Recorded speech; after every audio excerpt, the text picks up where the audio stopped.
नमस्कार. खंड 26वा द्रोण पर्व भाग पहिला.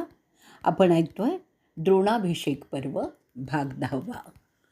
वैशंपायन जनमेजयाला सांगतात, संजयाशी असं बोलल्यानंतर धृतराष्ट्र त्यांच्या मुलाच्या यशाबद्दल साशंक असे त्यांच्या आसनावरून खाली जमिनीवर पडतात. त्यांना शुद्धीवर आणण्यासाठी घरातील महिला सुवासिक पाण्याचा शिडकावा करतात, त्यांना वारा घालतात. त्या बायका त्यांना सावकाशपणे उठवून त्यांच्या आसनावर बसवतात. त्या बायकांना रडू येतं, तरीही ते बेहोश असल्यासारखेच वाटत होते. थोड्या वेळाने त्यांचं शरीर थरथरू लागतं. त्यांना शुद्ध आल्यासारखं तिथे असलेल्यांना वाटतं. थोड्या वेळाने ते शुद्धीवर आल्यासारखे बोलायला लागतात. ते युद्धातील प्रसंगाबद्दल विचारायला लागतात. धृतराष्ट्र म्हणतात, तो अजातशत्रू जो सूर्यासारखा तेजस्वी आहे, जो शत्रूंवर वेगाने रागवलेल्या हत्तीप्रमाणे हल्ला करतो, त्याला माझ्या वीरांनी कसं अडवलं ते सांग. कारण त्याच्या एका क्रुद्ध दृष्टिक्षेपाने शत्रू जळून जाऊ शकतो. सगळे आपले सैन्य तो त्या नजरेने जाळू शकतो. तरी तो संयमी आहे, म्हणून हे युद्ध होत आहे. तो द्रोणांजवळ कसा पोचला ते सांग. जो वृकोदर, कुंतीचा पुत्र, ज्याच्या अंगात 10,000 हत्तींचं बळ आहे, तो काय करत होता ते सांग. तो रथी, ज्याचा रथ साक्षात वासुदेव चालवतोय, तो कसा तिथे आला ते सांग. त्याचे बाण कोणी अडवू शकत नाही त्याच्याबद्दल सांग. त्याच्या क्रोधापुढे कोणीही टिकत नाही, जो शत्रूच्या मर्मस्थानी बाण मारतो, ज्याचे बाण साक्षात मृत्यू असतात, ज्याचं धनुष्य गांडीव आहे, ज्याचं लक्ष्य माझा दुर्योधन आहे. जेव्हा तू त्या पार्थाला पाहिलंस तेव्हा तुझ्या मनाची स्थिती कशी झाली. तिथे असा कोणीही नाही जो त्यांना झेलू शकेल.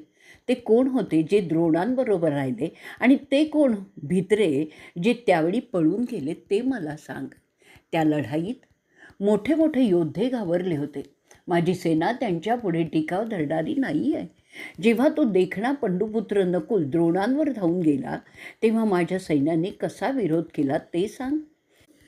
जेव्हा तो व्रतस्थ जीवन जगणारा सहदेव, ज्याची चाल चपळ सापासारखी असते, जो शुद्ध चारित्र्याचा आहे, द्रोणांवर चाल करतो, तेव्हा माझं सैन्य त्याला कसं अडवतं ते सांग.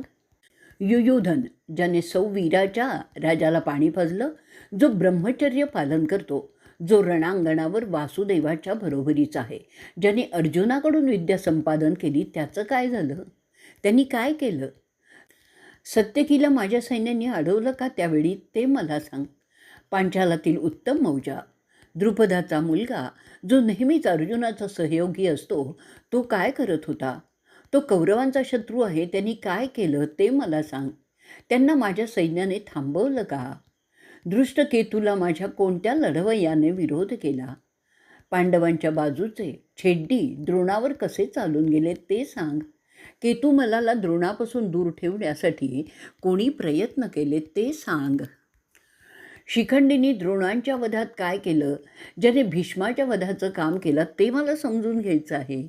अभिमन्यूचं काय होत होतं ते सांग. द्रोणांवर पांडवांचे योद्धे चालून जात असताना आपले काय करत होते ते मला ऐकायचं आहे.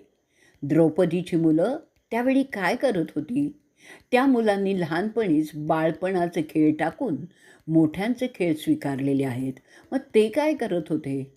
भीष्मांवर चाल करणारे त्याचे मुलगे क्षेत्रंजय, क्षेत्रदेव, क्षात्रवर्मन, मनद, दृष्टद्युम्नाची ती मुलं तिथे काय करत होती. चेकितानाला कोणी विरोध केला. ते 5 केकेया बंधू, ज्यांच्या शौर्याचं काय सांगावं. जे पांडवांच्या आईकडचे भाऊ आहेत ते काय करत होते. आपल्यातील कोण द्रोणांना संरक्षण देत होतं ते मला सांग. तो युयुत्सू जो पांडवांसाठी होता, त्यांनी काय केलं द्रोणांच्या वधात. त्याशिवाय तो दृष्टद्युम्न, ज्याला यज्ञातून आणलेला आहे आणि ज्याचा जन्मच मुळी द्रोणांच्या मृत्यूसाठी झालेला होता, त्यांनी द्रोणांना कसं ठार मारलं ते मला ऐकायचं आहे. कौरवांच्या सगळ्या संरक्षक फळ्या तोडत ते पांडवांचे द्रोणांपर्यंत कसे गेले ते मला ऐकायचं आहे. त्या उशी नराच्या मुलाने काय केलं ते सांग. शैब्यांना माझ्या सैन्याने कसं रोखलं ते सांग. माझ्या कोणत्या शूरांनी राजा विराटाला अडवलं ते मला सांग. घटोत्कचाला कोणी अडवलं ते सांग. श्रींजयांनी काय केलं द्रोणांच्या वधामध्ये ते मला सांग. वासुदेव असल्याने पांडवांचा विजय निश्चित आहे, तरीही माझं सैन्य कसं लढत होतं ते मला सांग. नारायण त्या युद्धात मुख्य देवता आहे, म्हणून तो ज्यांच्याकडे ते जिंकणार आहे मलाही ठाऊक आहे. आणि इथेच आपण भाग 10 संपवणार आहेत. उद्याच्या भागात आपण आत्ता विचारलेल्या सगळ्या प्रश्नांची उत्तरं ऐकणार आहोत. भाग 11. धृतराष्ट्र विचारतात संजयाला की वासुदेव लहानपणापासून दैवी कारवाया करत आहे. त्याच्यासारख्या कारवाया कोणी केल्याचं कधी ऐकिवातच नाही. नंदाकडे असताना तो हय राजाला ठार मारतो. तो जंगलात राहत होता, जो दैवी अश्व उच्चश्रेवा पेक्षाही श्रेष्ठ होता. त्याचं लहानपणी त्यांनी दानवाला हरवलं होतं. असुर, प्रलंब, नरक, जंभा, पीठा, मुरा अशा अनेकांना त्यांनी बाध केलेला आहे. मोठेपणी कंस, जरासंग, त्याचा मोठा भाऊ बलराम त्याला मदत करत होता. त्याच कृष्णाने युद्धात सूरसेना, सुनमन यांच्या अक्षौहिणी सैन्याला पराभूतही केलेलं होतं. दुर्वास ऋषी, जे रागीट म्हणून ख्यातनाम आहेत, त्यांनी त्याला वर दिलेले आहेत. गांधाराच्या राजाच्या मुलीच्या स्वयंवराच्या प्रसंगी तो तिथे जमलेल्या सगळ्या राजांना घोड्याप्रमाणे त्याच्या रथाला जुंपतो आणि स्वयंवर जिंकतो. कृष्ण दैत्यनगरी शौभ आकाशात फेकून देतो. त्याशिवाय वंग, कलिंग, मगध, काशीस, कोसल, वत्स, गारगीय, करुष, पौंड्र याने लीलया जिंकलेलं होतं. अवंती, दक्षिणेकडील देश, पहाडी देश, देसर्क, काश्मीर, औरसिक, पिशाच, समुद्गल, कंबोज, वटधन, चोल, पांड्य, संजय, त्रिगर्त, मालव, दरद जे जिंकणं अशक्य समजलं जात होतं ते सुद्धा त्यांनी पादाक्रांत केलं होतं. खासी, शक, यवन त्यांनी मिळवलेले होते. असं सगळं त्यांनी प्राचीन काली केलेलं आहे. तो समुद्रात जाऊन वरुणाला देखील हरवतो. दानवांना हरून त्यांच्याकडून दैवी शंख पांचजन्य घेतो आणि जे त्याचं वाद्य झालेलं आहे.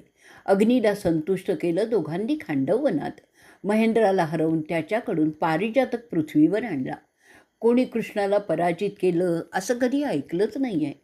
अरे संजया, त्याने जी किमया माझ्या सभेत केली ती आठव. त्याला फक्त भक्तीने जिंकता येतं, शस्त्राने नाही, अशी त्याची ख्याती आहे. कृष्णाच्या लीलांना मर्यादा नाही हेच खरं आहे. गद, शंभ, प्रद्युम्न, विदुरथ, चारुदेशन, शरण, उल्मुख, निषाद, झिलीबभ्रू, पृथ्वू, विपृथू, समिक, अरिमेजय हे आणि इतर महान योद्धे वृष्णीमध्ये आहेतच. ते आता या युद्धातही लढत आहेत.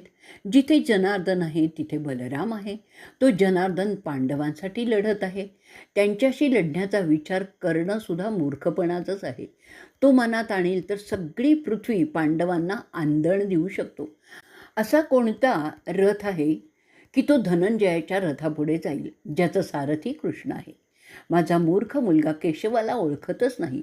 दैवामुळे त्याच्या भोवती मृत्यूचा वेढा आवळला जात आहे. त्याला माहितीच नाही आहे की ते दोघे नर आणि नारायण आहेत. प्राचीन ऋषी पृथ्वीवरील पाप कमी करण्यासाठी आलेले आहेत.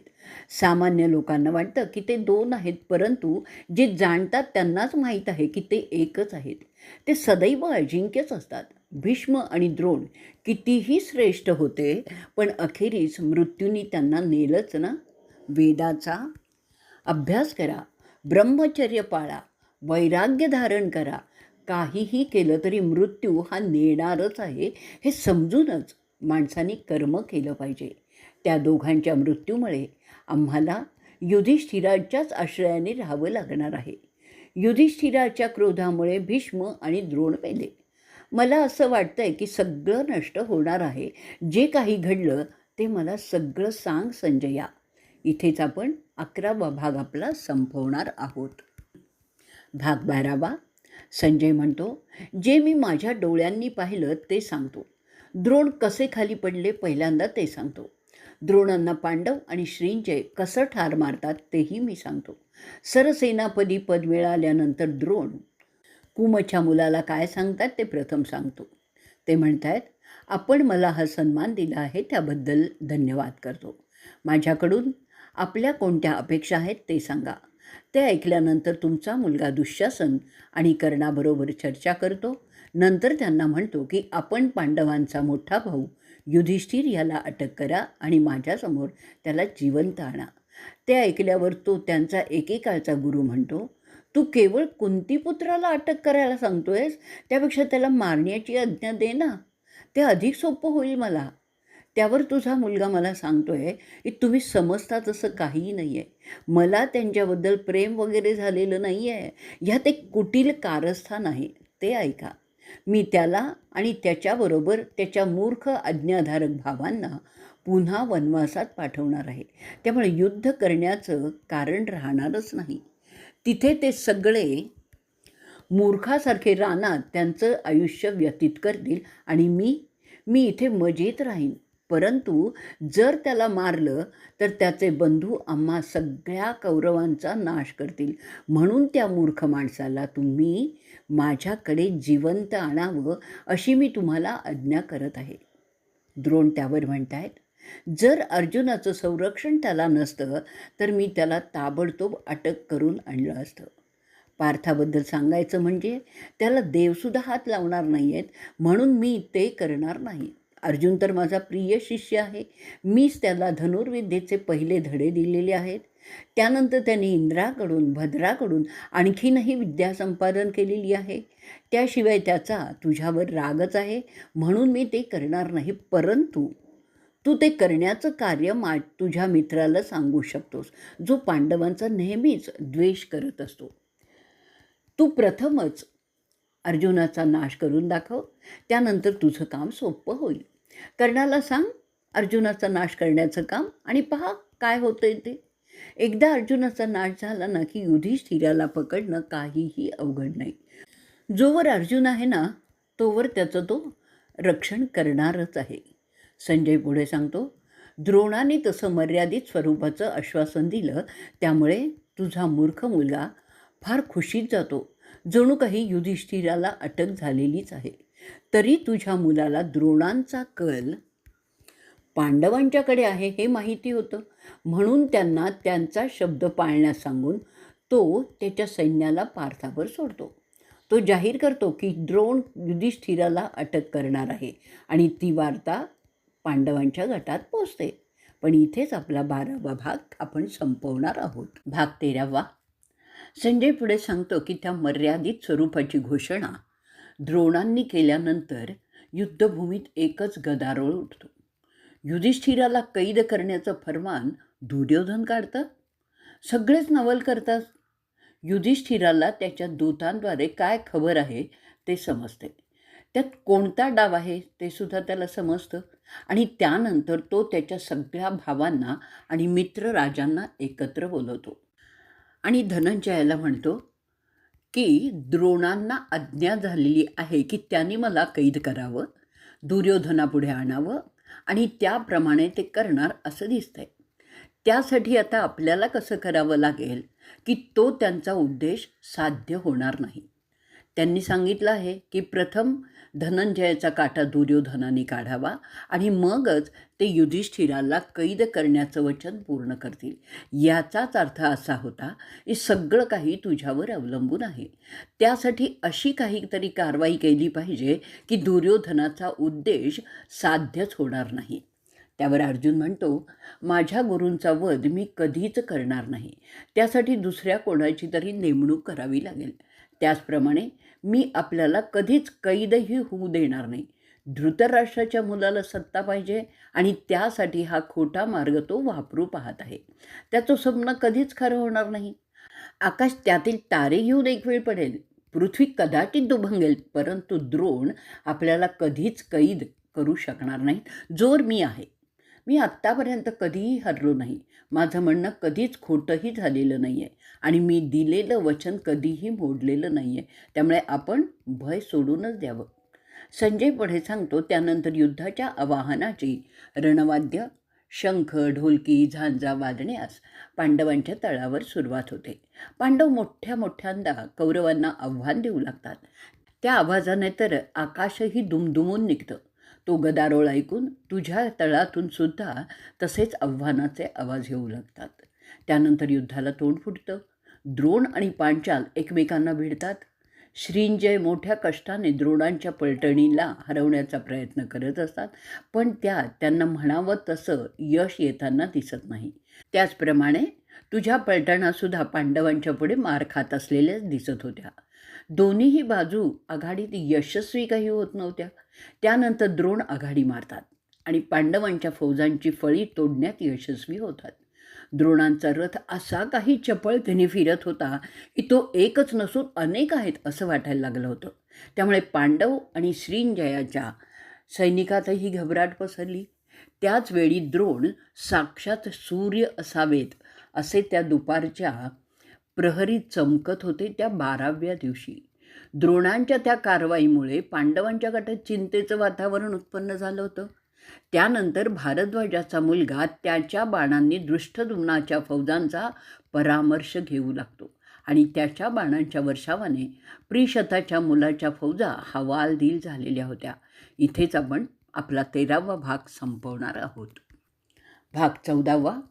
संजय पुढे सांगतोय की द्रोणांच्या त्या कारवाईमुळे पांडवांच्या गटात गोंधळाचं वातावरण उत्पन्न झालेलं होतं. द्रोण त्यांच्या सोनेरी रथातून बाणांचा वारेमाप वर्षाव करत होते. श्रींजयांना समजतच नव्हतं की आता काय करायचं. द्रोणांच्या धनुष्यातून येणाऱ्या टणात्काराच्या आवाजाने सगळं आकाश भरून गेलं होतं. द्रोणांच्या चपळ हाताने ते जे काही बाण सोडत होते त्याच्यापुढे कोणाचाच टिकावही लागत नव्हता. त्यांच्या बाणाने अनेक हत्ती, घोडे, त्यावरील स्वार, पाईक असे बरेच लोक यमाकडेही गेले होते. त्यामुळे शत्रुपक्षात अस्वस्थता पसरली होती. त्यांच्या त्या एकेरी हल्ल्यामुळे पांडव गटात संतापाची तर लाटच उठली होती.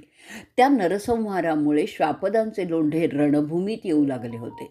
कित्येक हिंस्त्र पशु जमिनीवर पडलेलं ताजं रक्त त्यांचं चाटत होती. रक्तमासात तर चिखल सगळीकडे पसरलेलाच होता. तिथे मरून पडलेली माणसं आणि पशु ह्यामुळे त्यांच्यातून चालणं अशक्य झालं होतं.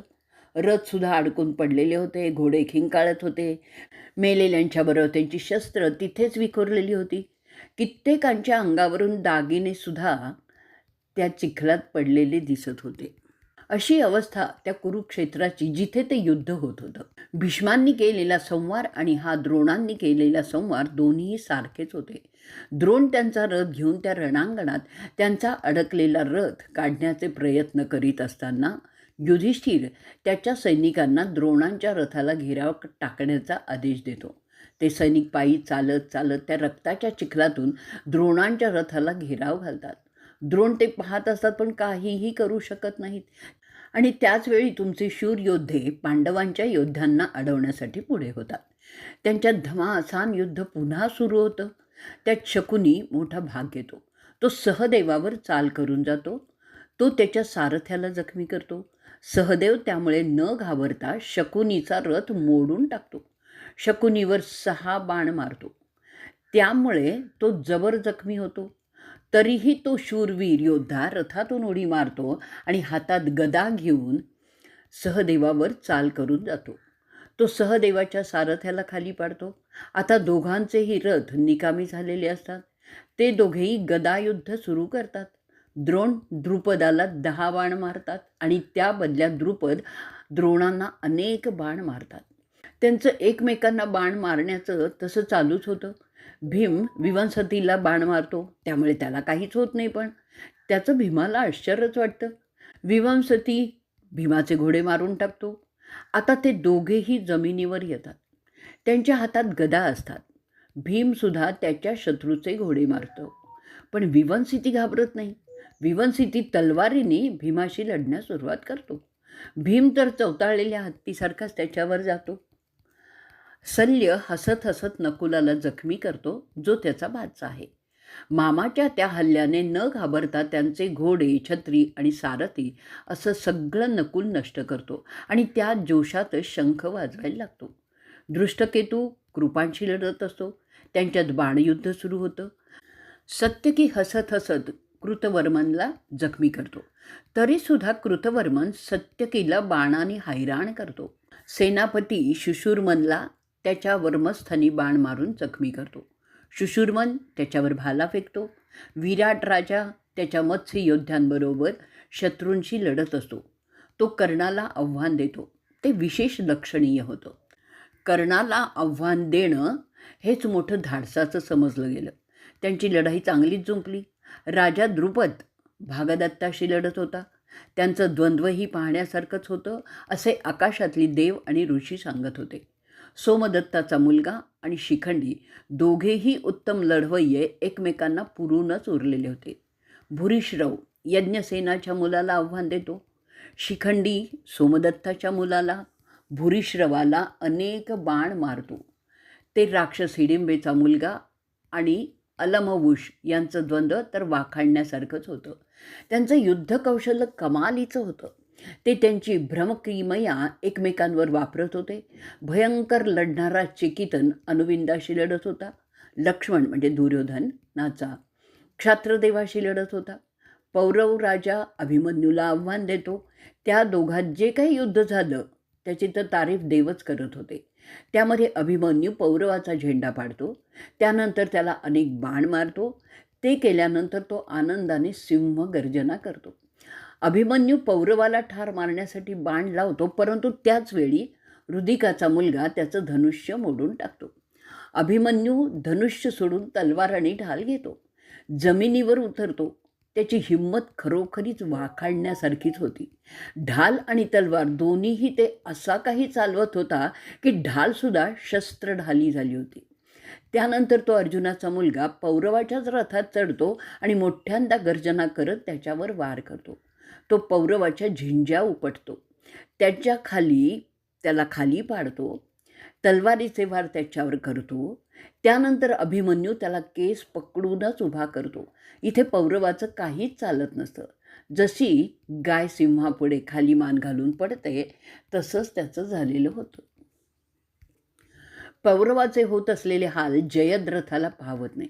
तो हस्तक्षेप करून द्वंद्व थांबवतो. त्यानंतर जयद्रथ जोराने ओरडतो. जयद्रथाच्या आगाऊपणामुळे चिडलेला अर्जुनाचा मुलगा पौरवाला सोडतो आणि जयद्रथाकडे त्याचा मोर्चा वळवतो. जयद्रथाने फेकलेले भाले कुऱ्हाडी तो त्याच्या हातात असलेल्या तलवारीनेच उडवून टाकतो. तो त्याची तलवार आणि ढाल वर उंच धरून योद्ध्यांना आव्हान देत असतो. त्यानंतर तो वृद्धक्षत्राच्या मुलाकडे वळतो, जो त्याच्या पित्याचा शत्रू आहे. ते असं दिसत होतं की जसा वाघ हत्तीकडे जात आहे. ते एकमेकांना पाहतात आणि लढण्यास सुरुवात करतात. भीषण युद्ध होतं. ते तोला समोल असं समसमानच होतं. कोण अधिक चांगला योद्धा आहे ते काही ठरवता येत नव्हतं. दोन सिंह जसे लढावे तसंच ते होते. जयद्रथ अभिमन्यूच्या ढालीवर वार करतो. त्याला ती ढाल अभिमन्यूच्या हातातून हिसकावून घ्यायची होती. त्याची तलवार तुटली आहे हे लक्षात आल्यावर तो अर्जुनाचा मुलगा चटकन रथात चढतो आणि ते द्वंद्व संपलं होतं. त्यानंतर रथात चढलेल्या अभिमन्यूच्या मागे इतर राजे लागतात. तरीही त्याचं ध्यान जयद्रथाकडेच असतो.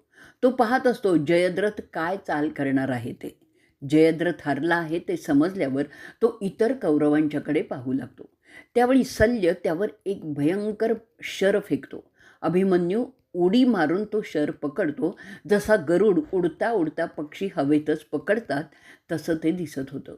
अभिमन्यू त्याची समशेर काढतो आणि त्याचं कसं बघून तिथे असलेले राजे अचंबित होऊन ते नुसते पाहतच होते. त्यांचं कौतुक करत होते. जोरजोराने ओरडत त्याला प्रोत्साहनही देत होते. त्यानंतर तो विषारी शर अभिमन्यू सल्याला मारतो. तो शर त्याच्या सारथ्याला ठार मारतो. त्यामुळे सल्य त्याच्या रथातून उतरतो. विराट, द्रुपद, दृष्टकेतू, युधिष्ठिर, सत्यकी, केकया, भीम, दृष्टद्युम्न आणि शिखंडी, नकुल आणि सहदेव, द्रौपदीची 5 मुलं ते पाहून फार छान, फार छान, फार छान, वाह वाह वाह वाह असं बोलून त्याचं कौतुक करत असतात. अर्जुनाच्या मुलाची ती कामगिरी तुझ्या मुलाला काही पचत नाही. त्याच्या अंगाचे लाही लाही होते. तुझे सगळे कौरव त्याला घेरून त्याच्यावर बाणांचा वर्षाव करायला लागतात. आणि त्यानंतर तो महायोद्धा सल्य, ज्याला काही आर्त्यायनी असं सुद्धा म्हणतात. तो संतापलेला असा त्या तरुण अभिमन्यूवर धावून जातो. पण इथेच आपण आपला 14वा भाग संपवणार आहोत. 15वा. धृतराष्ट्र संजयाला विचारतो, अरे संजया, तू मला अनेक द्वंद्वांची वर्णनं केलेली आहेस. ती ऐकून मला पाहू शकणाऱ्या लोकांचा आता मत्सर वाटायला लागला आहे, कारण मी ते पाहू शकणार नाही. कुरु आणि पांडवांचं युद्ध पूर्वीच्या देव आणि दानवाच्या युद्धांसारखंच होतं असं मला आता वाटायला लागलंय. त्या युद्धाच्या कथा पुढे लोक सांगत राहतील असंही मला वाटतंय. तुझी सांगण्याची पद्धत फारच रोचक आहे, त्यामुळे मला ऐकायलाही फार आनंद होतोय. आता मला सांग, अर्तायन आणि अभिमन्यू यांच्यातील द्वंद्वाची कहाणी. संजय सांगायला लागतो की सल्याला समजतं की त्याचा सारथी मेला आहे. तो त्याची गदा हातात घेतो, रथातून खाली उतरतो. त्याचवेळी भीम त्याच्यावर धावून जातो. त्याचा तो अवतार साक्षात यमासारखाच होता. अभिमन्यू त्याची गदा उचलतो, सल्याला उद्देशून म्हणतो, ये ये माझ्याकडे ये. भीम त्याच्या पुतण्याला सांगतो की तो त्यावेळी सल्याच्या आणि भीमाच्या मध्ये तू येऊ नकोस. त्यावेळी मद्रचा राजा सल्य भीमाला तिथे आलेला पाहतो आणि त्याचवेळी तुताऱ्या जोरजोराने वाजू लागतात, शंखनाद होऊ लागतात, सैनिक गर्जना करू लागतात. कौरव आणि पांडव हे दोन्ही योद्धे त्यांना उत्तेजन देण्यासाठी त्यांच्या नावाचे घोष करायला लागतात. भीमसेनेला आव्हान गदायुद्धात देण्याचं धाडस फक्त एकच करू शकत होता आणि तो होता सल्य. त्याची गदा लोखंडी होती. दोघेही गदायुद्ध प्रारंभ करण्याच्या आधी प्रदक्षिणा करू लागतात त्या रणांगणाला. सगळे योद्धे आपापलं द्वंद्व थांबून त्यांचं द्वंद्व पाहण्यात गर्क झाले. त्या प्राथमिक चक्रा झाल्यानंतर ते समोरासमोर येऊन उभे राहिले. दोन बलवान वृषभ जसे उभे राहावेत तसेच ते होते. पहिला वार भीमाने केला. सल्याच्या गदेने तो झेलला आणि त्याच वेळी त्यातून ठिणग्या निघाल्या. भीमसुद्धा त्याची गदा आकाशात भिरकवतो आणि त्या दोन गदा एकमेकांवर आकाशातच आदळतात. त्यांच्यातून ठिणग्या बाहेर पडतात. त्यांचं द्वंद्व सुरू झालं आणि थोड्याच वेळात दोघेही रक्ताने नाहून निघतात. त्यांच्या रक्ताने मातीचा चिखल होतो. ते दोघेही रक्ताने इतके माखलेले होते की त्यांचे जसे दोन लाल पुतळे लढत आहेत असंच वाटत होतं. त्यांच्या फटक्यांचे आवाज दूरवर ऐकू येत होते. ते एकमेकांच्या कधी उजव्या बाजूनी तर कधी डाव्या बाजूनी गदेचे प्रहार करत होते. गदा आणि मल्ल असे दुहेरी प्रकारे ते आता एकमेकांवर हल्ला करत होते. त्यांच्या लोखंडी गदा जेव्हा आदळायच्या तेव्हा ठिणग्या पडत होत्या. जसे दोन इंद्र लढत आहेत असंच पाहणारे देवांना वाटत होतं. त्याचवेळी अचानकपणे कृतवर्मन सल्याच्या बाजूने आला. सल्ल्या आता थकलेला दिसत होता. कृतवर्मन वेगाने सल्याला त्याच्या रथात घेतो आणि तिथून पोबारा करतो. भीम त्याची गदा उंच करून तिथे विजयी झाल्यासारखा उभा राहतो. तुमचा मुलगा सल्याला पळून जाताना पाहून थरथरायला लागतो. तुमचं सगळं सैन्य घाबरलेलं दिसत होतं. ते सैरावैरा पळायला लागतं. जसे की हे आकाशात ढग पळतायत तसेच ते दिशाहीनपणे पळत होते. पांडवांचे योद्धे धृतराष्ट्रींना पळवल्यामुळे खुशीत दिसत होतं. ते तुताऱ्या, झांजा, नगारे, शंखू वाजवायला लागले. आपला विजय दाखवण्यासाठीच होतं ते सगळं. त्यांच्या तोंडावर आनंद ओसंडून जात होता. इथेच आपण आपला 15वा भाग संपवणार आहोत. भाग 16वा. संजय पुढे सांगतो की तुझी सेना अशा रीतीने भेदरलेली आहे हे पाहिल्यानंतर वृषसेन एकटा त्या सेनेला आधार देण्याचा प्रयत्न करतो. त्याच्याकडे असलेली मायावी आयुध तो वापरायला लागतो. त्याचे मंतरलेले बाण पांडवांच्या सैन्याचं चांगलंच नुकसान करतात. उन्हाळ्यातून सूर्य जसा सगळ्यांना भाजून काढतो तसेच त्याचे बाण पांडवांच्या योद्ध्यांना करपून टाकत होते. वृषसेन अशा प्रकारे एकट्या हाताने पांडवांचे अनेक हत्ती, अनेक घोडे, सैनिक ठार मारतो. तो न भीता पांडवांच्या पलटणीमधून फिरत होता. पांडवांचे राजे नकुलाच्या नेतृत्वाखाली गोळा झाले होते, त्याला विरोध करण्यासाठीच. नकुलाचा मुलगा सतनिक वृषसेनावर बाणांचा हल्ला करतो आणि त्याला जखमीही करतो. कर्णाचा मुलगा वृषसेन ते बाण मोडत जातो आणि त्यानंतर तो सतनिकाच्या ध्वजस्तंभाला पाडतो. ते पाहिल्यानंतर द्रौपदीची इतर मुलं त्यांच्या भावाला वाचवण्यासाठी त्याच्या मदतीसाठी धावतात. लवकरच ते त्यांच्या बाणांनी वृषसेनाला झाकून टाकतात. ते पाहून वृषसेनेला मदत करण्यासाठी द्रोणाचा मुलगा अश्वत्थामा जातो. द्रौपदीची मुलं त्यालासुद्धा बाणांच्या वर्षावाने बधीर करतात. त्यावेळी पांडव त्यांच्या मुलाला मदत करण्यासाठी त्या रणभूमीत जातात. त्यानंतर जे काही युद्ध छेडलं जाते ते फारच भयंकर होतं. महाबली गरुड आणि नागराजे जसे एकमेकात लढत होते तसेच ते लढत होते. त्यात भीम, कर्ण, कृप, द्रोण, अश्वत्थामा, प्रिशताचा मुलगा दृष्टद्युम्न आणि सत्यकी एकत्रपणे सामील झाले होते. युगांताच्या वेळी जशी परिस्थिती असेल तशीच ती वेळ आलेली होती. युधिष्ठिराचं सैन्य मोठमोठ्यांदा ओरडत तुमच्या सैन्याचा नाश करत होते. असंख्य रथ मोडलेले होते. तुमचे सैन्य पळू लागले तेव्हा द्रोण त्यांना उद्देशून म्हणतात की पळून जाऊ नका. ते बोलल्यानंतर तो रागवलेला सरसेनानी पांडवांच्या सैन्यात घुसतो. युधिष्ठिरावर चाल करतो. युधिष्ठिर त्याच्यावर धारदार बाण मारतो, परंतु द्रोण ते उचलून लावतो. त्यावेळी युधिष्ठिराचा संरक्षक कुमार जो पांचावळचा एक राजपुत्र आहे द्रोणांना अडवतो. द्रोणांना तो यशस्वीरित्या अडवतो आणि त्यात यशस्वी झाल्याची मोठ्यांदा गर्जनाही करतो. रणांगणातील योद्धे त्याची तारीफ करणाऱ्या घोषणा करू लागतात. त्याचाच द्रोणांना राग येतो. ते 1000 बाण त्याच्यावर फेकतात. त्यामुळे कुमाराला जखमा होतात. त्यानंतर द्रोण त्या कुमाराचाच वध करतात. एक मंत्रविद्या जाणणारा हुशार क्षत्रिय मारला गेला म्हणून सगळेच खंत व्यक्त करतात. द्रोण तुझ्या फौजेचे संरक्षक बनतात. द्रोण शिखंडीला आणि उत्तम मौजाला 12 बाण मारतात. नकुलाला 7, सहदेवाला 5, युधिष्ठिराला पुन्हा 12 बाण मारतात. त्यानंतर त्यांचा मोर्चा वळतो तो द्रौपदीच्या मुलांकडे. ते त्यांनाही प्रत्येकी 5 बाण मारतात. विराटाला 10 बाण मारतात. त्या भडीमारामुळे सगळं युद्धक्षेत्र हादरून जातं. त्यानंतर द्रोण युधिष्ठिराला कैद करण्याच्या इराद्याने पावलं टाकू लागतात. त्यावेळी युगंधर द्रोणांना अडवतो.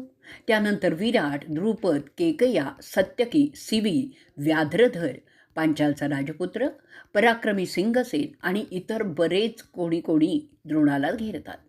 व्याघ्रधर द्रोणांवर असंख्य बाण मारतो आणि त्यांना बेजार करतो. सिंहसेन हा सुद्धा तसंच करतो. द्रोण त्यांच्यावर चाल करून जातो. अश्वत्थामा त्याच्या बाणाने सिंहसेन आणि व्याघ्रदत्ताच्या हत्तीचे कान कापतो. त्याशिवाय इतर राजाच्या घोड्यांनाही इजा करतो. ते केल्यानंतर तो युधिष्ठिराच्या रथासमोर उभा होतो. साक्षात यम असा त्याचा अवतार होता. युधिष्ठिर सापडला अशा अरोळ्या तुझ्या सैन्याचे लोक मारत असताना त्याच सुमारास अर्जुन त्याचा मुकुट घातलेल्या पेहरावात तिथे येऊन पोचतो. त्याने मारलेल्या योद्ध्यांच्या रक्ताचे पाट वाहत होते. त्याने तुझ्या असंख्य योद्ध्यांचा नाश केला होता. तो पंडुपुत्र तिथे अचानकपणे आल्यामुळे कौरवांचा जोर कमी होतो. अर्जुनाचे बाण एक धारेत येत होते. अडवणंच केवळ अशक्य प्राय होतं. त्याच्या बाणाने सगळं आसमंत, सगळे क्षितिज सगळं भरून गेलं होतं. त्याच्या बाणांच्या धुक्यामुळे कोणी काही पाहूही शकत नव्हतं. त्याचवेळी सूर्य अस्ताला गेला होता आणि त्या दिवशीचं युद्ध थांबलेलं होतं. कोण मित्र कोण शत्रू हेही समजत नव्हतं. द्रोण आणि दुर्योधन यांना त्यांच्या फौजा परत फिरण्याचे आदेश देतात. त्या दिवशीचं युद्ध संपल्याचं सांगणारी वाद्य वाजायला लागतात. सैनिक आपापल्या निवासस्थानी परततात. पांडवसुद्धा त्यांच्या सैन्याला परत बोलवतात. पांडव, पांचाल आणि श्रींजय युधिष्ठिर वाचल्यामुळे आनंदात असतात. ते जिष्णूची स्तुती करतात जसे ऋषी सूर्याची करत असतात. धनंजयाला सुद्धा खूप आनंद झालेला दिसतो. ते सगळेच त्यांच्या निवासस्थानी सावकाशपणे जात असतात आणि इथेच आपला 12वा दिवस संपलेला आहे. भाग 17. संजय पुढे सांगत असतो की दोनही बाजूचे सैन्य आपापल्या तळावर जातात रात्रीची विश्रांती घेण्यासाठी. सगळे आपल्या ठिकाणी गेले होते, परंतु द्रोणांना चुकल्यासारखं सतत वाटत होतं. त्यांची मोठी संधी चुकली होती. युधिष्ठिर थोडक्यात त्यांच्या हातातून निसटला होता आणि त्याचीच त्यांना शरम वाटत होती. ते दुर्योधनाला सांगतात की जर अर्जुन तिथे असेल तर त्या पांडवाला पकडणं शक्य होणार नाही आणि तसंच आज झालेलं आहे. देवसुद्धा ते करू शकणार नाही आहेत. तुम्ही सगळीजणं जरी त्याच्यावर चालून गेलात ना तरीही तो सगळ्यांना पुरून उरेल अशी शक्ती त्याच्यात आहे. तो माणूस नाही आहे हे लक्षात घ्या.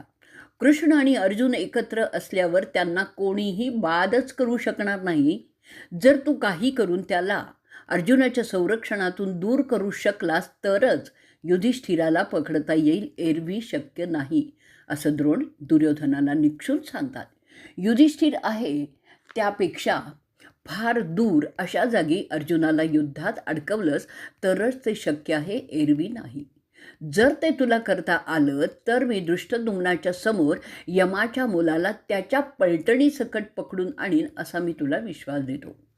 इथे संजय पुढे सांगतोय, द्रोणांचं ते आश्वासन ऐकल्यावर त्रिगर्तचा राजा आणि त्याचे बंधू म्हणतात, आम्हा राजांचा तो गांडीवधारी नेहमीच अपमान करत असतो. जरी आम्ही त्याला कधीही त्रास दिलेला नाही आहे, तरीही तो आम्हाला मात्र सतावतच असतो. त्याच्यामुळे आमची रात्रीची झोपही नाहीशी झालेली आहे. म्हणून ते करण्याचा आमचा निर्धारही आहे. जर आमचं भाग्य असेल तर आम्ही त्या धनंजयाला धडा शिकवू इच्छितो. ते करण्याची आत्ता वेळ आलेली आहे असंच वाटतंय. त्याला आमच्या मागे लागावयाला लावू. तो आमच्या मागे धावत येईल आणि आम्ही त्याला मारू आणि मग तुम्ही युधिष्ठिराला पकडा. असं करता आलं तरच बरं होईल. आमच्या शब्दांवर भरोसा ठेवा. सत्यरथ, सत्यवर्मन, सत्यव्रत, सत्येषु आणि सत्यकर्मन तेच आग्रहाने शपथेवर बोलतात. त्यांच्याकडे 10,000 रथ आहेत. ते दुर्योधनाला असं बोलतात. त्याशिवाय मलव, तुंडकेरी त्यांच्या 1000 रथांनी येण्यासही तयार होतात. शिशुर्मन, पृषस्थलाचा राजा, मवेलक, ललिथा, मद्रक त्यांच्या प्रत्येकी 1000 रथानिशी त्यात भाग घेण्यास तयार होतात. ते सगळे एकंदर प्रमुख 7 राजे एकत्र येतात म्हणून त्यांचा उल्लेख सन सप्तक असा झालेला आहे. ते सगळेच अर्जुनाचा खात्मा करण्याची शपथ तुझ्या मुलापुढे घेतात. शपथ घेण्याच्या विधीसाठी ते कुस गवत आणतात, अग्नी पेटवतात आणि त्यात समिधा घालतात. त्यासाठी तसं वस्त्रही नेसतात. ब्राह्मणांना दानही दिली जातात. दंडाला शपथेचा गंडा त्यासाठी बांधतात. त्यांच्या धनुष्याची पूजा करतात. अशा प्रकारे तो यज्ञ संपन्न होतो. ब्राह्मण त्यांना आशीर्वाद देतात. अशा विधीने जे क्षत्रिय युद्धासाठी स्वतःला वाहून देतात त्यांना ते स्वर्गात खात्रीने जातात असं समजलं जातं. तो विधी केलेले क्षत्रिय संसप्तक म्हणून ओळखले जातात. त्यासाठी ब्राह्मणांना मोठ्या देणग्या ते जाहीर करतात. ब्रह्मचारी आणि वेदांचा अभ्यास करणारे यांची पूजा ते करतात. सोनं, चांदी, जड जवाहर, उंची वस्त्र ते दान करतात. तिथे मोठा विधी होतो. त्यात तुझा मुलगा देखील सामील असतो. तो सुद्धा दान करतच असतो आणि ब्राह्मणांना खुश ते सगळेजण करत असतात. ते सगळे शपथवीर क्षत्रियच आहेत. त्या धनंजयाचा वध करण्याची मुख्य शपथ ते घेत असतात. त्या शपथेत ते मान्य करतात की ते कधीही नशापाणी करणार नाहीत. ते त्यांच्या गुरूंच्या पत्नीशी संबंध करणार नाहीत.